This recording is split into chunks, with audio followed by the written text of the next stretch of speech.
गब्बर सिंह अमजद खान फिल्मों में कैसे आए? बॉलीवुड के गब्बर सिंह अमजद खान का जन्म 12 नवंबर 1940 में मुंबई में एक पश्तून खानदान में हुआ था। इस खानदान का असल ताल्लुक पेशावर से था। अमजद खान के वालिद जयंत भी भारतीय फिल्म इंडस्ट्री के जाने माने अदाकार थे। उन्होंने दिलीप कुमार और मधुबाला के साथ काम किया था। जयंत का असल नाम जिक्रिया खान था और फिल्मी दुनिया में कदम रखने से पहले वो राजस्थान में पुलिस अफसर थे। अमजद खान ने भी स्कूल और कॉलेज के ज़माने में अपने भाई इम्तियाज़ के साथ थिएटर में काम करना शुरू किया। उन्होंने 1951 में फिल्म नाज़नीन में बतौर चाइल्ड एक्टर के तौर पर डेब्यू किया था। 1975 में मुसन्निफ सलीम खान ने उन्हें फिल्म शोले में विलन गब्बर सिंह के किरदार की पेशकश की।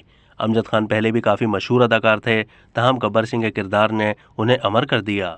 गब्बर सिंह के डायलॉग आज भी लोगों को लफ्ज़ ब लफ्ज़ याद हैं।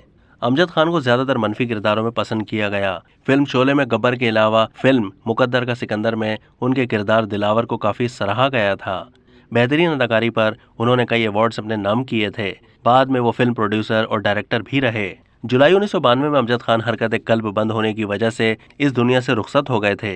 अमजद खान का वजन बहुत ज्यादा था, जिसकी वजह उन्होंने 1987 में एक इंटरव्यू के दौरान बताई थी। उन्होंने कहा, मैं किसी जमाने में 4 से 5 घंटे वर्जिश करता था, बैडमिंटन खेलता था, फिर मैं एक हादसे का शिकार हो गया, 11 पसलियां टूट गई थीं, मरते मरते बचा था, 3 महीने तक बिस्तर पर पड़ा रहा। डॉक्टर ने 3 साल तक किसी भी किस्म की वर्जिश करने से रोक दिया। जब ठीक हुआ तो दोबारा वर्जिश करना शुरू की, लेकिन फिर एक और हादसे में टांग टूट गई और उसके कुछ अरसे के बाद फालिज का हमला हुआ, जिसके बाद 2 से ढाई घंटे तक मेरे चेहरे का एक हिस्सा मफलूज हो गया था।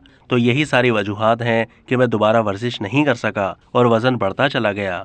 अमजद खान ने अपने मजहब के बारे में बताया कि इंसानियत सबसे बड़ा मजहब है।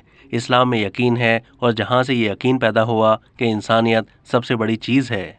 अब तक के लिए इतना ही। मज़ीद मालूमात के लिए डेली जंग के यूट्यूब चैनल को सब्सक्राइब कीजिए।